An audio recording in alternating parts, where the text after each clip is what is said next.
आज के मुख्य समाचार। पंजाब में एचआरटीसी बसों में फिर तोड़फोड़। विधानसभा सदन की कार्यवाही आज कुलदीप सिंह पठानिया के द्वारा की गई। ब्रजेश शांडिल्य भिंडरावाला के खिलाफ करेंगे प्रदर्शन। कांग्रेस विधायक केवल सिंह पठानिया ने दिया बड़ा बयान। पंजाब की बसों में लगा रहे भारत माता की जय के पोस्टर। मुकेश अग्निहोत्री का एचआरटीसी बसों के तोड़फोड़ पर बड़ा बयान। भाजपा विधायक विपिन सिंह परमार ने विमल नेगी की मृत्यु पर दिया बयान। मई में घोषित होगा 12वीं कक्षा का परीक्षा परिणाम। अंडर 16 टूर्नामेंट 4 अप्रैल से। अब समाचार विस्तार से। पंजाब में हिमाचल पथ परिवहन निगम एचआरटीसी बसों में फिर तोड़फोड़ हो चुकी है। जानकारी के अनुसार रात को होशियारपुर अमृतसर बस स्टैंड में खड़ी एचआरटीसी बसों के अज्ञात लोगों ने शीशे तोड़ दिए। साथ ही बसों पर पेंट से आपत्तिजनक शब्द नारे लिखे गए हैं, जिससे एचआरटीसी के चालकों व परिचालकों में दहशत का माहौल बन चुका है। ऐसे में एचआरटीसी पंजाब के लिए बसों का संचालन फिर रुक सकता है। निगम कर्मचारी यूनियन के प्रबंधन ने सुरक्षा सुनिश्चित कराने की मांग उठाई है।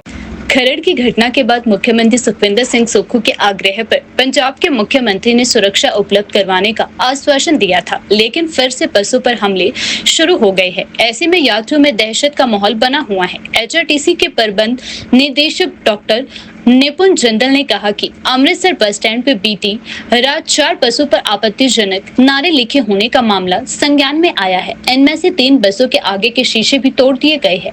इस मामले को अमृतसर पुलिस के समक्ष उठाया गया है।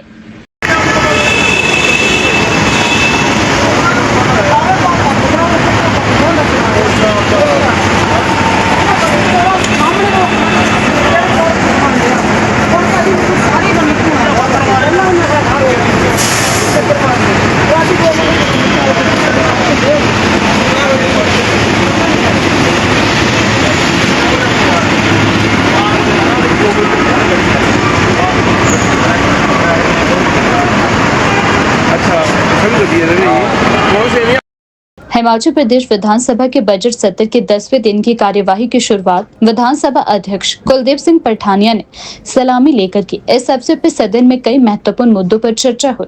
आज के सत्र में विशेष रूप से सिरमौर जिले के स्कूल के बच्चे भी विधानसभा सदन में शामिल हुए। बच्चों ने सदन की कार्यवाही को नजदीक से देखा और विधानसभा के कामकाजी माहौल को समझा। यह पहल विद्यार्थियों के लिए लोकतंत्र और राजनीतिक प्रक्रिया के बारे में जागरूकता बढ़ाने के लिए थी। विधानसभा अध्यक्ष ने बच्चों का स्वागत करते हुए उन्हें लोकतांत्रिक व्यवस्था और विधानसभा की भूमिका के बारे में जानकारी दी।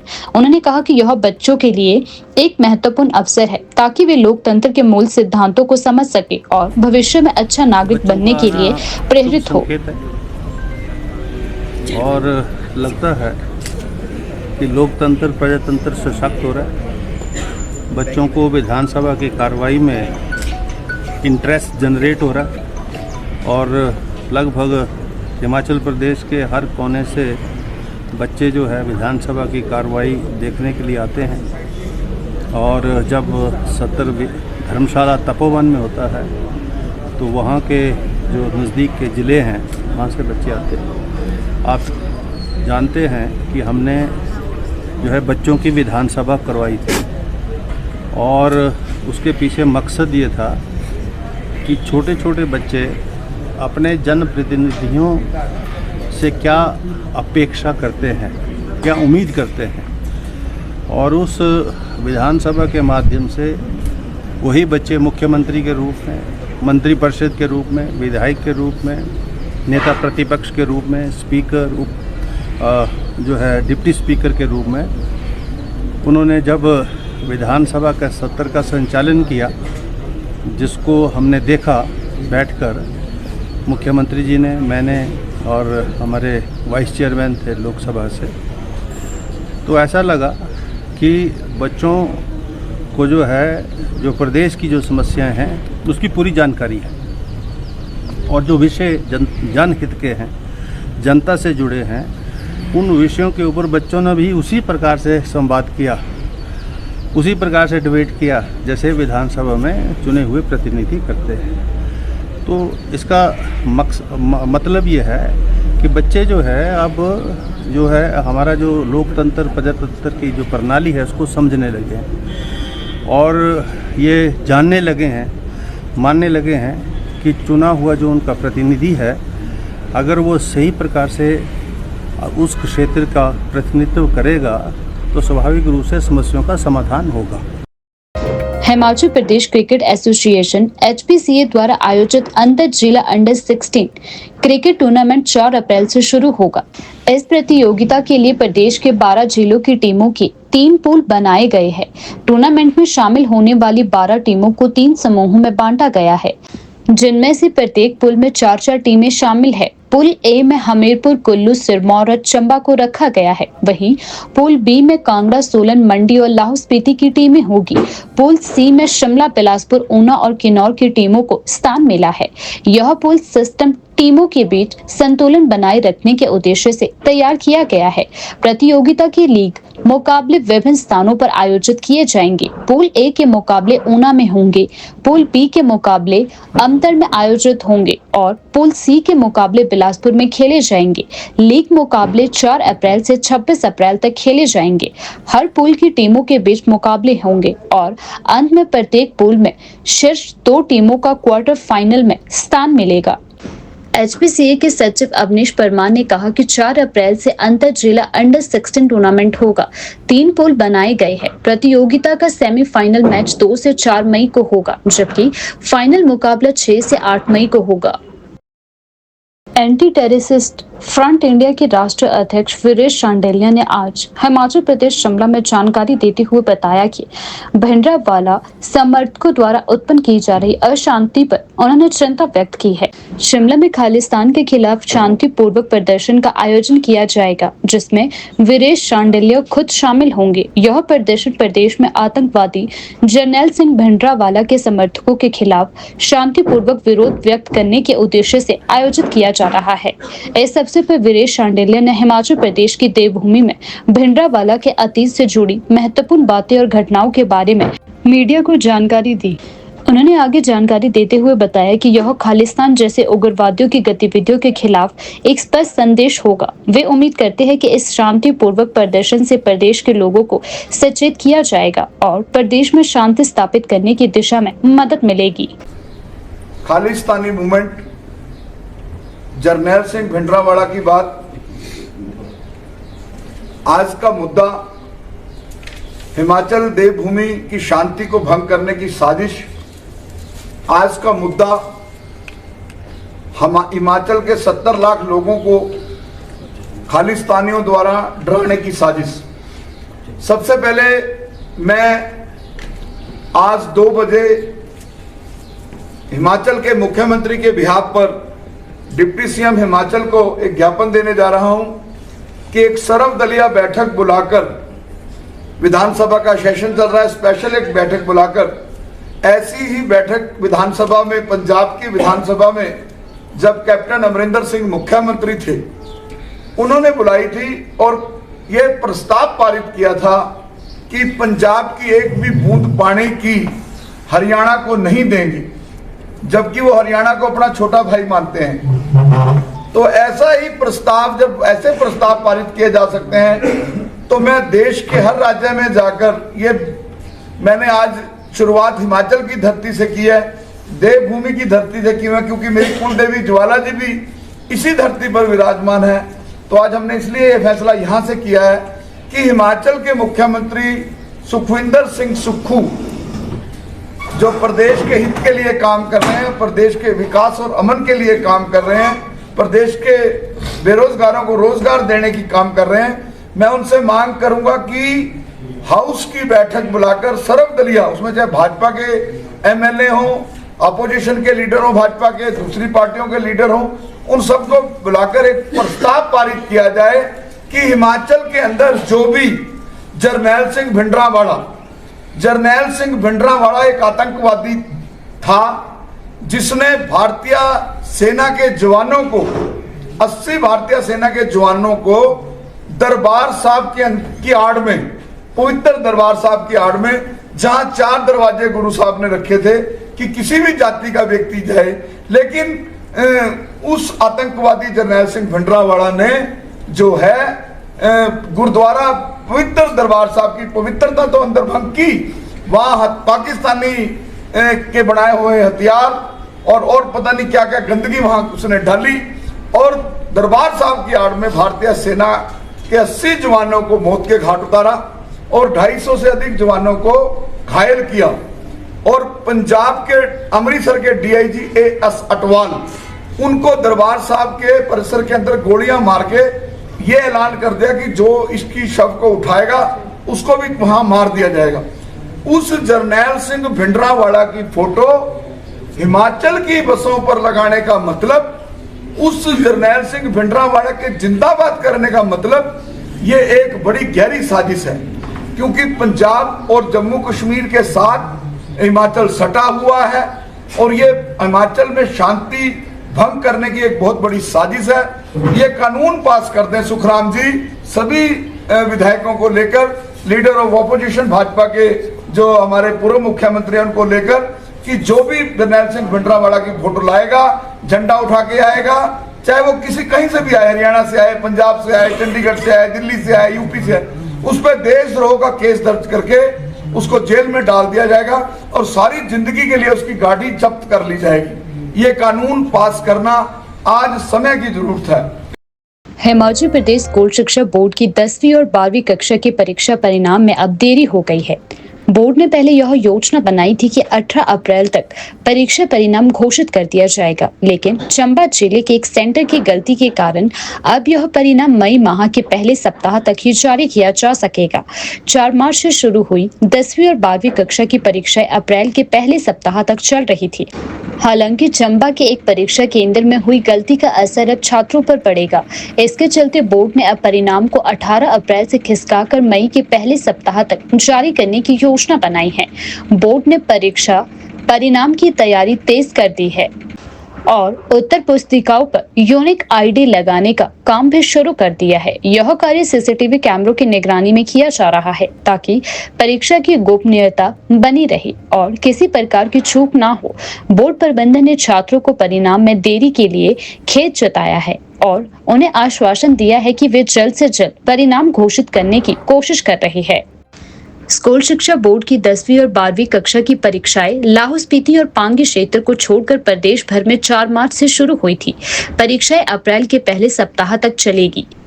स्कूल शिक्षा बोर्ड ने 18 अप्रैल तक 12वीं कक्षा का परिणाम निकालने की योजना बनाई थी, लेकिन जिला चंबा की एक सेंटर की गलती का खामियाजा अब विद्यार्थियों को भुगतना पड़ रहा है। शिक्षा बोर्ड अब 12वीं कक्षा का परीक्षा परिणाम मई के पहले सप्ताह तक ही निकाल पाएगा। मई में परीक्षा परिणाम को निकालने के लिए बोर्ड प्रबंधन ने तैयारियां भी शुरू कर दी है। एंटी टेररिस्ट फ्रंट इंडिया के राष्ट्रीय अध्यक्ष वीरेश शांडिल्य ने आज शिमला के आईएसबीटी में एक विशेष अभियान चलाया। उन्होंने पंजाब की बसों में आज भारत माता के पोस्टर लगाए और इस दौरान भारत माता की जय के नारे भी लगाए। यह कदम पंजाब में भिंडरावाला समर्थकों द्वारा फैलाए जा रहे उग्रवाद और अशांति के खिलाफ शांति बनाए रखने के उद्देश्य से उठाया गया था। शांडिल्य ने इस पहल के माध्यम से भारतीयता और देशभक्ति को मजबूत करने का प्रयास किया और यह संदेश दिया कि हिमाचल प्रदेश में कोई भी असामाजिक गतिविधि नहीं चलने दी जाएगी। शांडिल्य ने मीडिया से बातचीत करते हुए कहा कि यह अभियान न केवल भारत माता की महानता को प्रदर्शित करता है, बल्कि यह भी सुनिश्चित करता है कि हम अपनी मातृभूमि की रक्षा करने के लिए हमेशा तैयार रहे। इस दौरान शांडिल्य के साथ कई समर्थक भी थे, जिन्होंने शांतिपूर्ण तरीके से इस अभियान में भाग लिया और देशभक्ति के नारे भी लगाए। खालिस्तानी ने, किसी जरनैल सिंह भिंडरावाला समर्थक ने पंजाब की धरती पर आतंकवादी का पोस्टर लगाया और हिमाचल की किसी बस का नुकसान किया, तो हम हिमाचल की 70 लाख जनता के साथ एंटी टेररिस्ट कह के कार्यकर्ता पंजाब की धरती पर उनके साथ खड़ा है। और मैं पंजाब के मुख्यमंत्री से मांग करता हूं कि अगर पंजाब की धरती पर एक पत्थर भी हिमाचल की बस पर पड़ता है और वो भी जरनैल सिंह भिंडरावाला जैसा आतंकवादी और उसके समर्थक मारते हैं, तो ये भगवंत मान के लिए और पंजाब की धरती के लिए शर्मनाक बात है। क्योंकि देवभूमि से जाने वाली बस, उसके लिए हम अपना सर कटवा देंगे। मैं कल पंजाब के मुख्यमंत्री को मिलूंगा। 70 लाख हिमाचल वासियों के ऊपर हम आंच नहीं आने देंगे। सरफरोशी की तमन्ना अब हमारे दिल में है। देखना है चोर कितना बाजुए का दिल में है। भगवान कृष्ण ने कहा, जब शस्त्र की जरूरत हो तो शस्त्र, और जब शास्त्रों की जरूरत हो तो शास्त्र। कल भगत सिंह, राजगुरु सुखदेव का शहीदी दिवस है। मैं उसकी पूर्व संध्या पर यह संकल्प लेता हूं कि पंजाब के अंदर, हिमाचल के अंदर ही नहीं, देश में अब भिंडरावाला के खिलाफ और खालिस्तानियों के खिलाफ मुंह तोड़ जवाब दिया जाएगा और ईंट का जवाब पत्थर दे दिया जाएगा। आज शिमला में आयोजित एक प्रेस वार्ता में हिमाचल प्रदेश के उप मुख्यमंत्री मुकेश अग्निहोत्री ने एचआरटीसी बसों के तोड़फोड़ मामले में बयान दिया। उन्होंने कहा कि राज्य सरकार इस मामले को गंभीरता से ले रही है और पंजाब सरकार से इस मुद्दे पर बात की जा रही है। उप मुख्यमंत्री मुकेश अग्निहोत्री ने कहा कि यह घटना अत्यंत दुखद है। हम इसे सख्त तरीके से निपटने का प्रयास करेंगे ताकि इस तरह की घटनाएं भविष्य में ना हो। उन्होंने कहा कि प्रदेश में कानून व्यवस्था बनाए रखने के लिए सरकार हर संभव कदम उठाएगी और दोषियों को शीघ्र पकड़ने के लिए सख्त कार्यवाही की जाएगी। फ्रंट शीशे जो है तोड़े गए हैं और कुछ पे जो है बसों पे काली शाही से खालिस्तान लिखा हुआ है। तो इससे पहले भी इंसिडेंट हुए थे जब होशियारपुर में पोस्टर लगाए गए थे और खरड़ में निशाना बनाना तो किसी ढंग से जायज़ नहीं है। ये प्रदेश की संपत्ति है और हमारा कोई सारोकार नहीं है, ट्रांसपोर्ट का सीधा कोई सारोकार नहीं है। और उसके बावजूद भी ये ऐसे ही भी बर्दाश्त नहीं हो सकता। ये बिल्कुल सही कदम नहीं है। ये जो भी लोग हैं, जो शरारती लोग हैं, जो मौके का फ़ायदा उठा के हमारी प्रॉपर्टी को डैमेज कर रहे हैं, हम FIR कर रहे हैं और उसमें गिरफ्तारियाँ भी हो रही हैं। सच देखिए, हम सोच रहे हैं कि यहाँ हमारी नाइट पार्किंग गाड़ियाँ हैं। जब तक पंजाब सरकार और पंजाब पुलिस हमें अश्योर नहीं करती कि आपकी गाड़ियाँ हम सेफ रखेंगे, तो हम अपनी गाड़ियाँ जो है वहाँ पे पार्क नहीं करेंगे। तो हम कुछ रूट सस्पेंड कर सकते हैं या कुछ गाड़ियां हम वापस हिमाचल बॉर्डर में लेके आएंगे। 600 रूट चलते हैं और ये पारस्परिक आदान प्रदान के आधार पे चलते हैं। उनकी बसें भी हमारे आती हैं, हमारी भी उधर चलती हैं, किलोमीटर्स के हिसाब से है। वो तो एक ट्रांसपोर्ट का मसला है, लेकिन ये मसला अलग है और उसमें ट्रांसपोर्ट को जो है निशाना बनाया जा रहा है। तो अब हम ऑफिसर्स को भेज रहे हैं वहाँ पे बात करने के लिए। अब देखते हैं कि क्या एमिकेबल हल उसमें निकलता है। हमने पहले भी ये कहा था कि हम किसी भी विवाद की पार्टी नहीं है। HRTC कहीं पे भी पार्टी नहीं है। तो HRTC को तो सिर्फ कुछ लोग जो हैं लाइमलाइट में आने के लिए वो उसको डैमेज कर रहे हैं और ये एक बार नहीं हुआ, ये पहले भी 2-3-4 बार हो चुका है। तो इसका क्या परमानेंट सॉल्यूशन है, वो पंजाब सरकार से डायलॉग करते हैं। विधानसभा बजट सत्र के दौरान मीडिया से बातचीत में कांग्रेस के जिला कांगड़ा मुख्य सचेतक केवल सिंह पठानिया ने हिमाचल की संस्कृति और कलाकारों को बढ़ावा देने पर जोर दिया। उन्होंने कहा कि हिमाचली कलाकारों को राष्ट्रीय स्तर पर पहचान दिलाने की आवश्यकता है। साथ ही उन्होंने विभिन्न मुद्दों पर सरकार का ध्यान आकर्षित किया। इस मुद्दे को मैंने उठाया है। हजारों सैकड़ों हिमाचल प्रदेश के कलाकार हैं जिन्होंने कि अपनी प्रतिभा का लोहा देश भर में मनाया है। तो हिमाचल के कलाकार हैं और हिमाचल की संस्कृति, मैं कहता हूँ बहुत पुरानी संस्कृति है, जिसका मैं कि रेफरेंस भी किया। हमारे बीच आज नहीं है, हमारे प्रताप चंद शर्मा जी को भी गर्ली के रहने वाले थे। और मेरा मुद्दे का मतलब ये था कि आज भी अगर इन गानों को, जो कि हम तो अब चौथी जनरेशन है, अगर आज भी माता पिता दादा दादी या नाना नानी कहीं हमारे जो अगर जिसको कहते हैं अपनी संस्कृति को छोड़ के गए हैं, चाहे ब्याह शादी, तो उस पे जो हमारे प्रताप चंद्र शर्मा जी ने सबसे पहले आप बड़े अच्छे थे। और इसमें कोई ज़िले की बात नहीं है।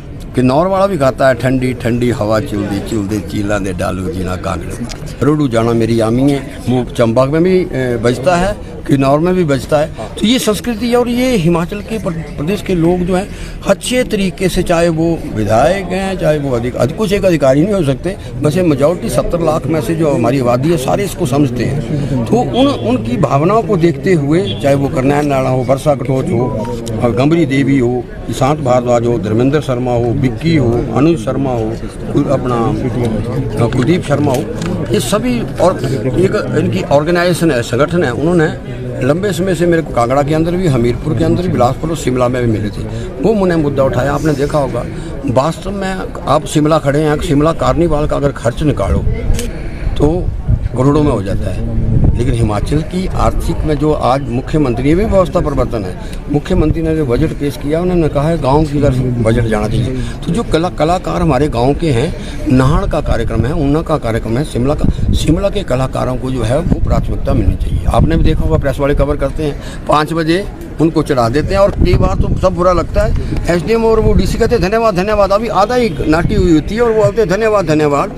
ऐसा हिमाचल प्रदेश का 70 लाख हिमाचलियों का पैसा। और मेरे को आज मैंने डिप्टी सीएम ने कहा और मुख्यमंत्री को मैं धन्यवाद करना चाहता हूँ, पहले उन्होंने बैठक ली कि 3 नाइटें जहाँ भी होंगी 1 नाइट हिमाचली कलाकार को दी जाएगी। और आज डिप्टी सीएम ने सरकार की तरफ से शोर भी किया है कि मेजॉरिटी टाइम जो है हिमाचल के कलाकारों को हम देंगे। मेरा इसके पीछे मानना है कि अगर 50 लाख भी खर्च किया जाता है तो 1/3 पैसा इन्होंने 1/3 का है, मैं कहता हूँ कम से कम 1/4 पैसा, एक हिस्सा जो है ठीक है, जो नौजवानों की आज आकांक्षाएं हैं वो भी हम क्योंकि कला संस्कृति है, जो नौजवानों की भावना उनको भी समझा जाए। एक और मिथ है कि जो समाज ये चाहता है, मैं इस समाज के लिए मैंने अंदर यही कहा कि कांगड़े का हो, चाहे शिमले का हो, चाहे किन्नौर का हो ना, आप व्हाट्सएप पे डिप्टी कमिश्नर अपने आप डिसाइड ना करे कलाकार कौन आएगा, हैं व्यवस्था परिवर्तन हो मुख्यमंत्री से, लेट किन्नौर के लोग हों, शिमला के लोग हों, आप जानते हैं प्रेस के जरिए, आप सोशल मीडिया के जरिए डालो, 90% लोग, मेरा अपना मानना यही चाहेंगे कि हमारे लोकल कलाकार वहाँ आएँ और वो गाएं और उसको हिमाचल के लोग जो है एंजॉय भी करते हैं। तो वो भी एक मिथ टूटना चाहिए। मेरा अपना ये मानना है कि जब ये कलाकारों की बात आती है, जब डिसीजन मेकिंग में जो लोग बैठे हैं उनके मैं बुरा नहीं बोलना चाहूँगा, लेकिन वो जो उनका जो थीम है और इसके पीछे एक माफिया भी है, उनका जो थीम है वो हिमाचल के लोगों के ऊपर थोपा जाता है। इसलिए मैंने अंदर कहा कि जो 4 से 10 लोग हैं वो मेजॉरिटी लोगों को नहीं पूछते, जो लोग जिनके लिए ये फंक्शन किया गया कोई भी फेस्टिवल, तो उनके जो 4-6 लोग हैं वो अपना डिसाइड करते हैं और वो एक में बीच का मिडिल मैन खत्म होना चाहिए, जो इवेंट मैनेजर है। सीधी मैं कहता हूँ सीधा इवेंट वाला भी आपने देखा, जो बीच में इवेंट कराने आता है वो इवेंट, और मैं दूसरा कहना नहीं चाहूँगा, उसके बीच में जो 80% पैसा तो वही लग जाता है। इसलिए सीधा ही, और उप मुख्यमंत्री ने जवाब दिया आने वाले टाइम में जो है, और मैं तो आज मुख्यमंत्री का भी धन्यवाद करना चाहूँगा और उप मुख्यमंत्री ने बढ़िया जवाब दिया है। और निकट भविष्य में मैं तो यही चाहूँगा, अगर जो विधानसभा को एश्योरेंस दी है हिमाचल के कलाकारों को जो है वो हिमाचल के किसी भी कार्यक्रम में पहली प्राथमिकता मिलनी चाहिए, ये मुद्दा मैंने उठाया और मैं उप मुख्यमंत्री महोदय का धन्यवाद भी करना, उन्होंने एश्योरेंस दिया। हिमाचल प्रदेश विधानसभा के बजट सत्र के दौरान भाजपा विधायक विपिन परमार ने मीडिया से बातचीत की। उन्होंने विमल ठाकुर की मृत्यु को लेकर गंभीर सवाल उठाए हैं और इस मामले की गहन जांच की मांग भी की है। विपिन सिंह परमार ने कहा कि यह घटना कई संदेहों को जन्म देती है और सरकार को इस मुद्दे पर गहनता से जाँच करनी चाहिए। किस पेशेंट से जाता है और उसको धरातल पर उतारने वाले अधिकारी कर्मचारी होते हैं। हिमाचल प्रदेश के अधिकारी कर्मचारी अधिकतर संख्या में हिमाचल प्रदेश को विकसित हिमाचल प्रदेश के रूप में आगे बढ़ाने के लिए प्रयासरत है, पर उसमें चंद चुनिंदा अधिकारी, ये मैं कह सकता हूँ कि विमल नेगी जी की जो मृत्यु हुई है उसमें एक नहीं दर्जनों प्रश्न छोड़ करके जा रहे हैं। एक तो समय रहते हुए उनकी परिवार ने कहा FIR लॉन्च की जाए, उन्होंने ये कहा था परिवार ने कि उनके ऊपर बहुत मानसिक दबाव HPCCL के MD डायरेक्टर अन्य अधिकारियों का है, इसलिए उनको स्थानांतरित कर दिया जाए। सरकार ने सुनी नहीं, क्योंकि पेखूवाला के उस पावर प्रोजेक्ट में जिस प्रकार की अनियमितताएं वहाँ पर देखने को मिली है वो सारी की सारी फाइलें दबाव में आकर के श्री दिवंगत आत्मा दिवंगत चीफ इंजीनियर से करवाना चाहते थे। और एक विषय और आया है कि यहाँ पर जो एसपी इंटेलिजेंस हैं उन्होंने भी पुलिस के आला अधिकारी के ऊपर आरोप लगाए हैं, बहुत से आरोप। एक बेनामी चिट्ठी भी घूमी थी जिसकी छानबीन, इसकी भी जांच सीबीआई एजेंसी से होनी चाहिए, ताकि पेखूवाला जैसे बहुत से प्रोजेक्ट हैं जहां पर एमडी अपनी शक्तियों का प्रयोग करने के बाद धन का दुरुपयोग कर रहा था, उसी मेगावाट का जो प्रोजेक्ट है वो गुजरात में सस्ता बनता है और यहाँ पर वही अधिकारी महंगी बिजली बेचने के लिए उन पीपी मोड पर काम करने वाले व्यवसायियों का साथ देता है। इसलिए वर्किंग कल्चर नाम का कोई भी यहाँ पर कोई भी वर्किंग कल्चर का कोई भी प्रमाण नहीं, ये मैं कहना चाहता हूँ।